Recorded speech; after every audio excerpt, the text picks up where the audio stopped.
In this episode of In Their Own Words, we present the account of Walter Erzinger, a second-class passenger who survived the sinking of the Empress of Ireland on May 29, 1914.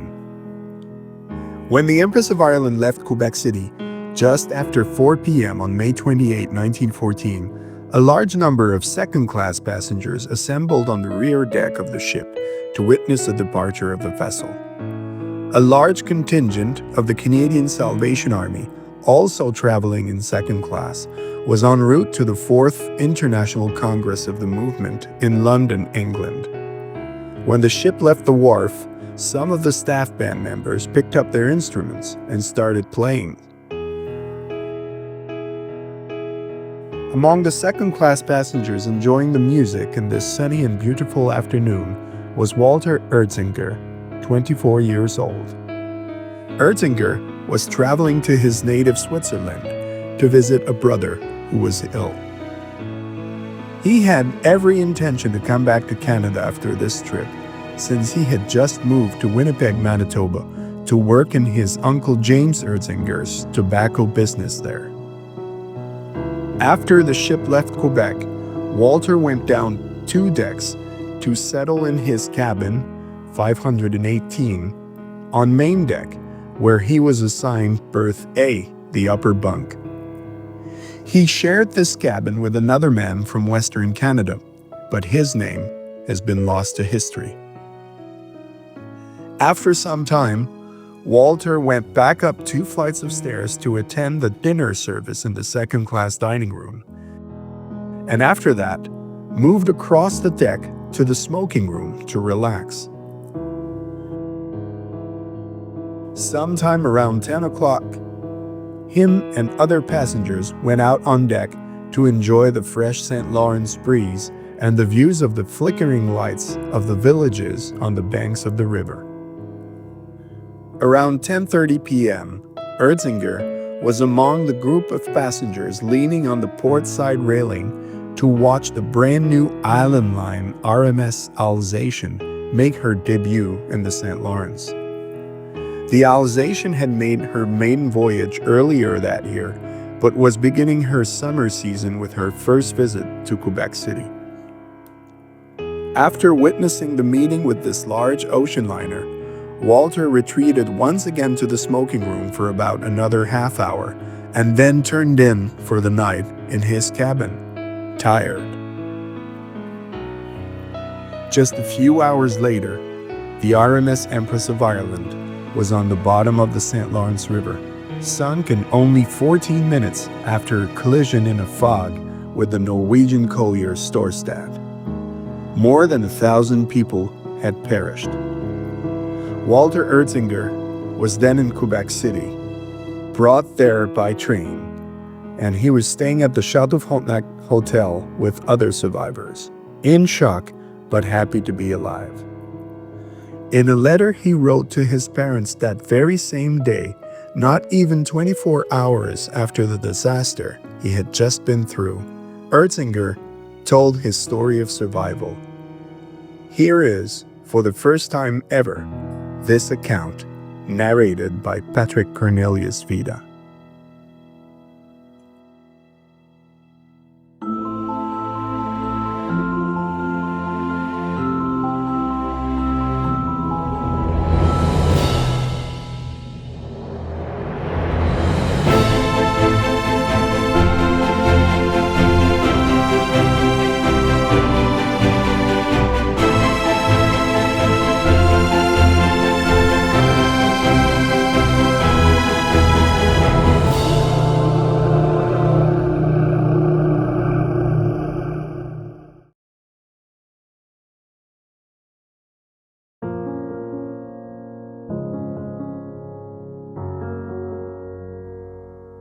Chateau Frontenac, Quebec.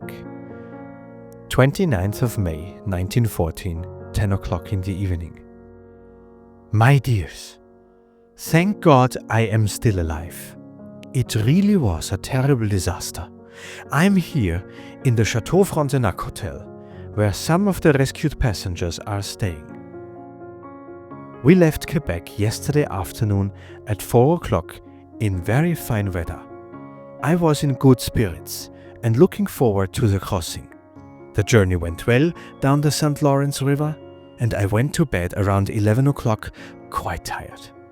I had a cabin for two in the middle of the liner.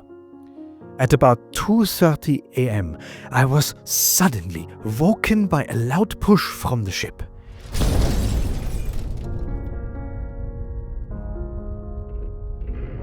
I listened for a few moments, but as I didn't hear anything special, I wanted to continue sleeping. Then I've heard people running on deck. I jumped out of bed, put on my trousers, woke up my co-passenger, took the two lifebelts, gave one to my colleague and rushed into the corridor. The ship began to list rapidly to one side.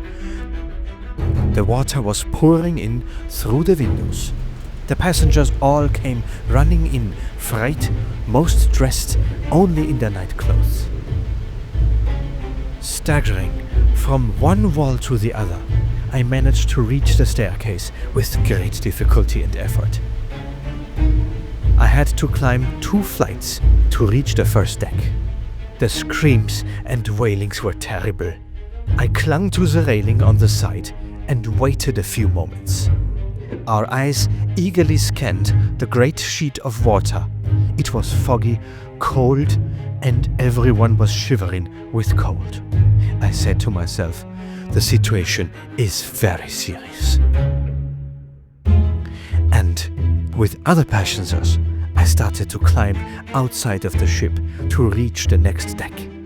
Again, I looked across the water and saw 2 lights approaching. It was the steamer that had boarded us. It was terrible to see how our ship was sinking and listing to one side. I was standing by the aftermast, and it started to sink. I realized there was no point in waiting any longer and decided to jump into the water. At the same time as I was sliding down the outside of the boat towards the water, I heard a sailor shout, "Everyone, prepare for the worst! Save yourselves!" As I reached the end of the ship's hull, I jumped into the water. Unfortunately, I hadn't had time to fasten the lifebelt around my body. About 2 minutes later, having already swum about 25 meters, the Colossus sank. I wasn't far enough yet, and I was pulled into the swell of the sinking ship. The water had colossal force, and we had to surrender, powerless. Now it's all over, I said to myself as I was caught below the water. I was only holding the lifebelt by the end, and I thought I'd already let go of it. Fortunately, that wasn't the case. As I slowly made my way back to the surface, the waves pulled me under a few more times before I reached a slightly calmer area. All this happened in 10 to 15 minutes. It's never happened before that such a large ship disappears into the water in less than 15 minutes. In a case like this, lifeboats are of little use. Only a very few of these could be used. I continue writing on Sunday, 30th of May. I return to my events. I tried to hold the lifebelt under my body as tightly as possible, but I didn't manage to fasten it securely, and I always had to be careful not to lose it. Very slowly, the day began to dawn, but it was quite foggy. All around me I could see heads. Everyone was shouting for help, and it was a horrible scenario. The water was terribly cold, and at any moment I thought I was going to go numb. I couldn't see a lifeboat nearby, and I swam towards the merchant ship that had boarded us, the coal carrier, Storstad. I was in the water for about half an hour, swimming close to the collier, until a lifeboat lifted me aboard.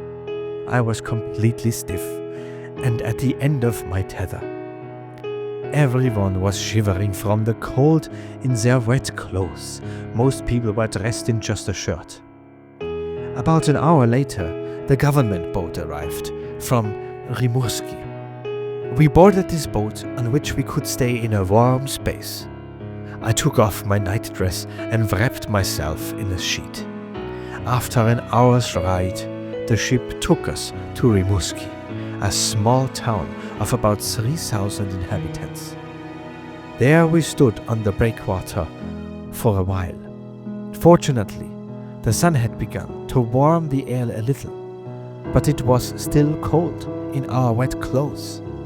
We brought all the clothes we could find to barely clothe ourselves. The French-Canadian locals were very friendly and did everything they could. One gentleman took me to his house in his car. There I was warmly welcomed. His wife gave me socks, shirts, and so on.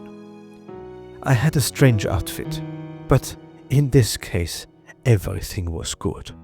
They gave me food and drink, and I thanked them very much. At 2 o'clock in the afternoon, we boarded a special train and arrived at Quebec at 8 or 9 o'clock. I must say that the rescue service was well organized and everything was done for us survivors. I am writing these lines in my room at the Chateau Frontenac Hotel. The doctor has just examined me. I have a cold and a few minor injuries that I sustained when I was dragged into the lifeboat. But I feel fine and I'm very happy to have saved at least my naked life. I lost all my belongings except my pocket knife and a bit of change I had in my trouser pockets.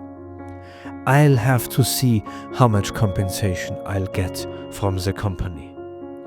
If all goes well, I shall be leaving by next Thursday, 4th of June, on board the Alsatian, the Allen Line's new ship, hoping to have better luck. I'll close for today and send you my best regards. Walter.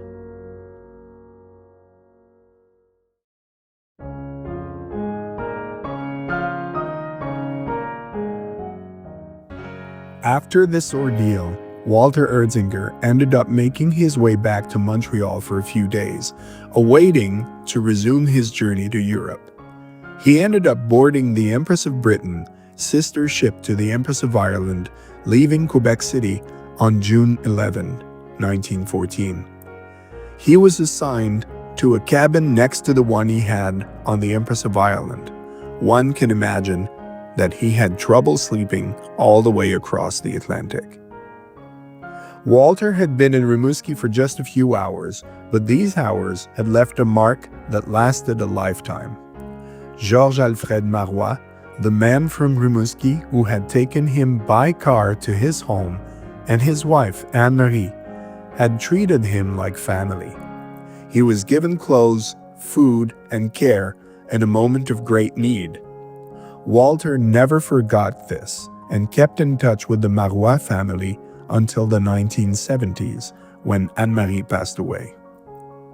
When he went across on the Empress of Britain, Walter was still wearing the gray wool vest that the Marois had given him in Rimouski.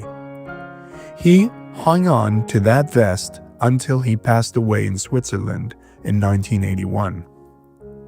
In 2024, his granddaughter, Martina Erzinger, brought this vest back to Rimouski and donated it to the Empress of Ireland Museum for conservation.